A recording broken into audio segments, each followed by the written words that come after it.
I stand here this evening to read something that Hawki's brother wrote, who was not able to come down from Pennsylvania and due to health reasons.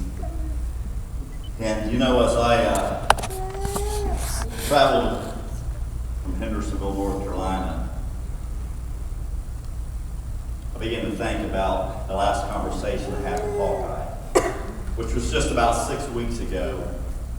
And he and I began to talk about his time spent at Marshall University. And you know, you think that our steps are not ordered by the Lord, but even while we were yet sinners, our steps are still ordered by the Lord. Amen.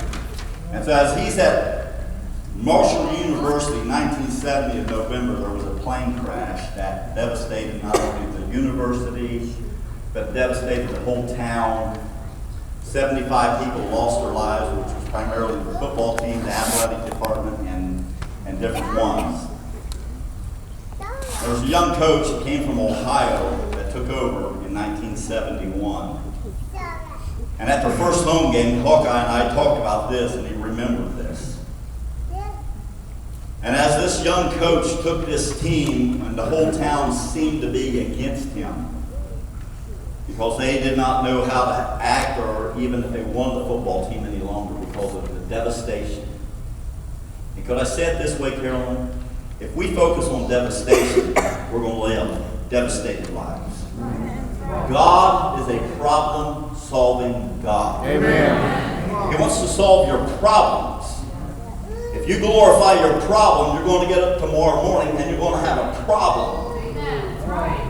And so go to bed tonight and give God your problems. Let Jesus solve your problem. Old hymn of the church says, let Jesus solve your problem. Just go to him in prayer. Amen. This young coach stood before this football team. And this year they was called the Young Herd. And he took them to the graveside of 6 graves of unknown ball players because they was so marred by the fire. They was burnt beyond recognition.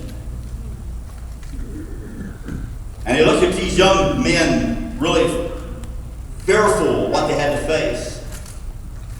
First home game in a stadium of people they did not know if they was even going to like him. At the end of his speech, he said this, and it's very profound. He says, the ability that we have, we can reach up out of the ashes of life and grab glory. And that's the life that Hawki lived. He had the ability within him not only to see the ashes of life, but he saw within the ashes the ability that those ashes could reach up and grab glory. And I want to tell you, we have the ability here this evening. I don't care what it is in life, you can reach up and you can grab glory. Amen. Glory is ours for the taking. Now this is from his brother Gary. That was from me. You know, he had a nickname called Hawki. I have a nickname called Jimbo. So there you go.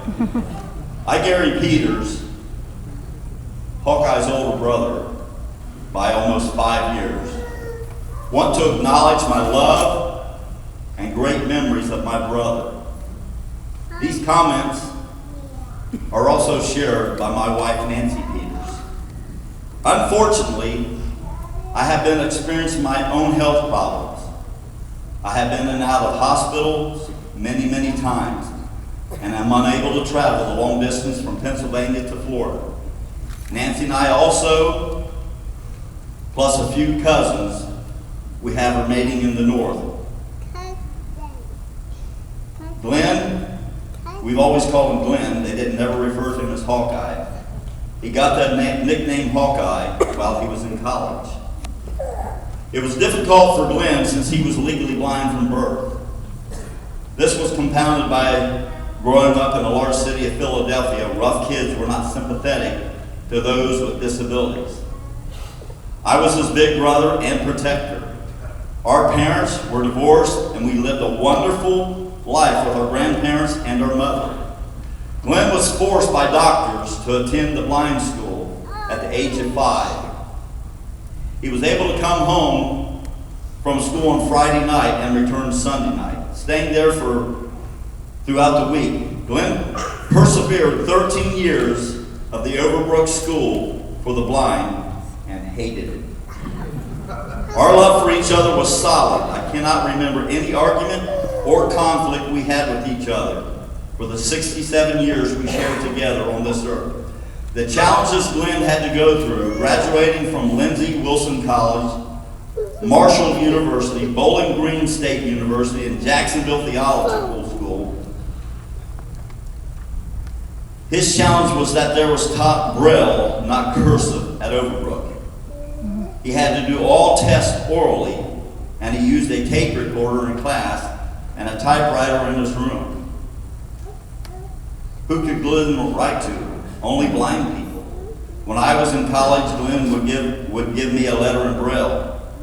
He gave me a letter alphabetical in Braille and would write to me. Took me an hour to decipher and read a couple of pages. Glenn worked to overcome all obstacles that were presented. He never gave up. He was strong and persistent. He would not quit. Glenn and I talked by phone 1 or 2 times or more a week over the last many years. We laughed, reminisced, and had uplifting conversations. We talked about our faith in God and Glenn and Carolyn's church mission. Nancy and I always look forward and greatly enjoyed the times we spent with Glenn and Carolyn. He will greatly be missed and forever loved by both Nancy and me. We will treasure our enormous amount of fond memories. May you rest in peace, my brother, Hawki, Gary.